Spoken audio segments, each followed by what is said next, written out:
ನಾ ಇವತ್ತು ಮುಂಜಾನೆ ಎದ್ದು ಶಾವು ಪಾವು ಟವತ್ತೇಳಿ ನಮ್ಮ ಮಾವರ ಮನೆಗೆ ಬನ್ನಿರಿ, ಯಾಕಂದ್ರೆ ಕಣ್ಕಿ ತರಕ್ಕೆ ಹೋಗೋದಿತ್ತು ರೀ. ಆ ಕಣ್ಕಿ ತರಕ್ಕೆ ಹೋಗೋ ಟೈಮ್ನಾಗ ನಮ್ಮ ಮಾವರ ನಮ್ಮ ಸಣ್ಣ ಮಾವರು ನೋಡ್ರಿ ಇಲ್ಲಿ ಹಂಗೆ ಇದು ತುಂಬಾಕತ್ತಾರ ರೀ ಅಂತಾರೆ ಕೋತಂಬರಿ. ಯಾಕಂದ್ರೆ ಜಲ್ದಿ ಹೋಗಿ ಕೋತಂಬರಿ ಹಾಕರ್ಬೇಕಾರತ್ತೆ ಹೇಳಿ ಕಿಸಂದ್ರೆ ನಾಲ್ಕಕ್ಕೆ ಅದಕ್ಕೆ ಕಿಸಂದ್ರೆ ಕೋತಂಬರಿ ತುಂಬಾಕತ್ತಾರ. ನಾವು ಹಂಗೆ ಬುತ್ತಿ ಗಿತ್ತಿ ಎಲ್ಲ ಕಟ್ಕೊಂಡೇವ್ರಿಪ್ಪ. ಕಟ್ಕೊಂಡು ಕಿಸಂದ್ರೆ ಇನ್ನೇನು ಟ್ಯಾಕ್ಟರ್ ಕಡೆ ಹೊಂಟೆ. ನಾವು ಜಗು ಮಾವನು ಮತ್ತು ಸಂಜು ಮಾವನು ಎಲ್ಲರೂ ಸೇರಿ ಕಿಸಂದ್ರೆ ನಮ್ಮ ಸಣ್ಣ ಟ್ಯಾಕ್ಟರ್ ತೊಗೊಂಡು ಕಿಸಂದ್ರೆ ಶಾವು ಪಾವು ಟವ್ ಅಂತೇಳಿ ಇನ್ನೇನು ಸಾರವಾಡ ಹಾದಿ ಹಿಡಿದು ಹೊಂಟೇವ್ರಿಪ್ಪ. ಯಾಕಂದ್ರೆ ಸಾರವಾಡ ಕಡೆ ಹೊನಸಾಳ ರೋಡಿಗೆ ನಮ್ದು ಕಣಿಕಿತ್ರಿ. ಹಂಗೆ ಸಾರವಾಡಕ್ಕೆ 4:15 ಬೇಡ 4:45 ಬಂದೇವ್ರಿ. ಎಲ್ಲರೂ ಒಂದೊಂದು ಜಗ್ ಚಾ ಕುಡ್ದೇವ್ರಿ. ಚಾ ಕುಡ್ದ ಕಿಸಂದ್ರೆ ಇನ್ನೂ ಶಾವು ಪಾವು ಟವ್ ಅಂತೇಳಿ ಸ್ವಾಮಿ ಮಾವನು ಮತ್ತು ಉಮೇಶ್ ಮಾವನು ಮತ್ತು ಇವನ್ ಬಾಳು ಮಾವನು ಮತ್ತು ಶಿರ್ಸು ಮಾವನು ಜಗು ಮಾವನು ಎಲ್ಲರೂ ಸೇರಿ ಕಿಸಂದ್ರೆ ಚಾ ಕುಡ್ದೇವ್ರಿ. ನಮ್ಮ ಸಂಜು ಮಾವ ಹಿಂದೆ ಬರಾಮಿದ್ರಿ. ಹಂಗೆ ಎಲ್ಲರೂ ಚಾ ಕುಡ್ರಿ ಬರ್ರಿ ಅಂತ ಹೇಳಿ ಕರ್ಯಾಕತ್ತಿದ್ರಿ ನಮ್ಗೆ.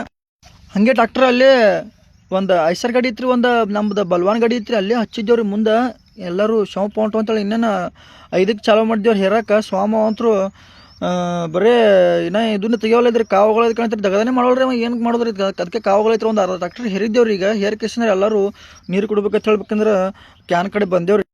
ಕ್ಯಾನ್ ಕಡೆ ಬಂದ್ರೆ ಎಲ್ಲರೂ ನೀರು ಕುಡ್ದಕಿಸಂದ್ರೆ ಸ್ವಲ್ಪ ಬಾಡ್ಸ್ಲಕ್ಕ ಆದಿ ತಂದಿದ್ರಿ. ಎಲ್ಲ ತಿಂದ್ರಿ. ತಿಂದಕಿಸಂದ್ರೆ ಸ್ವಲ್ಪ ಕೂತೇವ್ರಿಪ್ಪ. ಕೂತ ಸ್ವಲ್ಪ ಮಾತು ಹೇಳ್ದೇವ್ರಿ. ಸಂಜು ಮಾವನು ಅವಾಗ ಬಂದ್ರಿ, ಏನೋ ತಂದಿದ್ರಿ ತಿನ್ನಕ್ಕೆ. ತಿಂದೇವ್ರಿ. ತಿಂದಕಿಸಂದ್ರೆ ಇನ್ನೇನು ಇನ್ನೊಂದು ಸ್ವಲ್ಪ ಇನ್ನೂ ಭಾಳ ಐತ್ರಿ ಕಣಿಕೆ. ಇನ್ನೊಂದು ಟ್ಯಾಕ್ಟರ್ ಹೇರ್ಬೇಕ್ರಿ ಅಂತ ಹೇಳ್ಕಿಸಂದ್ರೆ ಎಲ್ಲರೂ ಶಾವು ಪಾವು ಟವ್ ಅಂತೇಳಿ ಕೊಡಕ್ಕೆ ರೆಡಿ ಆದ್ರೆ ನಾನು ಸ್ವಲ್ಪ ಹುಡ್ಡಿ ಮೇಲೆ ನಿಂತೀನಿ. ಯಾಕಂದ್ರೆ ಭಾಳ ಮ್ಯಾಲೆ ಹೋಗುತ್ತೆ. ಅದಕ್ಕೆ ಹುಡ್ಡಿ ಮೇಲೆ ನಿಂತು ಕಿಸನ್ ಒಗ್ಗ ಚಾಲು ಮಾಡಿದ್ರು. ಸ್ವಲ್ಪ ಸಾಮ ಅಂತರು ಬರೀ ಗಾಡಿ ಸುತ್ತಕವ್ರಪ್ಪ. ಆ ಕಡೆ ಈ ಕಡೆ ನೋಡವ ಬಡ್ಡಿ ಬಡಿಯವ. ಒಂದು ಕಣ್ಕೆ ಹೋಗ್ಯಾವಲ್ಲ. ಹಂಗಟ್ ಹಿಂಗಟ್ ಮಾಡಿ ಟೈಮ್ 8:30 ಆಗಿತ್ತು ರೀ. ಎಲ್ಲ ಕಣ್ಕಿ ಆಗ ಮಾಡಿದೇವ್ರಪ್ಪ. ಒಂದು ಟ್ಯಾಕ್ಟರ್ ಕಣ್ಕಿ ಆಗ ಮಾಡಿದೇವ್ರಿ. ಮಾಡ್ಕಿಸಂದ್ರೆ ಇನ್ನೇನು ನಮ್ಮ ಬಾಳಮ್ಮ ಹೊಡೆದ್ರಿ. ಅದಕ್ಕೆ ಶಾವು ಪಾವು ಟವ್ ಅಂತೇಳಿ ಒಂದು ಟ್ಯಾಕ್ಟರ್ ಲೋಡ್ ಮಾಡ್ಕಿಸಂದ್ರೆ ಇನ್ನೇನು ಹಗ್ಗ ಬಿಗಿಲಕ್ಕೆಲ್ಲ ರೆಡಿ ಮಾಡಿದೇವ್ರಿ. ಶಂಕರ ಕಟ್ಟಿಗೆ ಮ್ಯಾಲೆ ಹೋಗಿದೇವ್ರಿ. ಮ್ಯಾಗ ಹೋಗೋದಕ್ಕಿಸಂದ್ರೆ ಹಗ್ಗ ಬಿಗಿಲಕ್ಕೆ ಇನ್ನೇನು ಟ್ರೈ ಮಾಡಕತ್ತೇವ್ರಿ. ಹಗ್ಗ ಬಿಗಿದೇವ್ರಿ. ಬಿಗಿದಕ್ಕಿಸಂದ್ರೆ ಫುಲ್ ಬಿಗಿದೇವ್ರಿ. ಯಾಕಂದ್ರೆ ದೂರ ಒಂದು 40 ಕಿಲೋಮೀಟ್ರ್ ಹೋಗ್ಬೇಕಾಗಿತ್ತು ರೀ. ಅದಕ್ಕೆ ಇನ್ನೇನು ಆ ಟ್ಯಾಕ್ಟರ್ ಬಿಗಿದಕ್ಕಿಸಂದ್ರೆ ಇನ್ನೇನು ಶಾವು ಪಾವು ಟವ್ ಅಂತ ಈ ಕಡೆ ನಿರ್ಸಕ್ಕೆ ಚಾಲು ಮಾಡಿದ್ರಿ. ಅದಕ್ಕೆ ನಮ್ಮ ಟ್ಯಾಕ್ಟರ್ ಕಡೆ ಬಂದೇವ್ರಿ. ಇನ್ನೇನು ನಮ್ಮ ಟ್ಯಾಕ್ಟರ್ ಚಾಲು ಮಾಡ್ಬೇಕ್ರಿ ಇನ್ನು.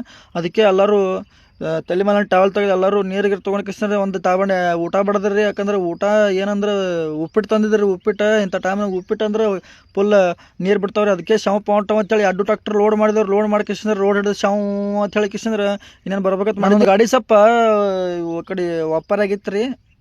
ಅದಕ್ಕೆ ಭಾಳ ಸೊಕಾಸ್ ಬಂದೇವ್ರಿ. ಬಂದು ಕಿಸಂದ್ರೆ ಇನ್ನೇನು ಮನೆ ಅಂತೇಳಿ ಬಂದೇವ್ರಿ. ಬಂದು ಕಿಸಂದ್ರೆ ಅದನ್ನು ಟಡಾವ್ ಅಂತೇಳಿ ಡಂಪ್ ಮಾಡಿದೇವ್ರಿ. ಡಂಪ್ ಮಾಡಿ ಕಿಸಂದ್ರೆ ಇನ್ನೇನು ಇವತ್ತಿಗೆ ಇಷ್ಟೇ ರೀ. ಇವತ್ತು ಭಾಳ ಹೈರಾಣ ಐತೆ ರೀ.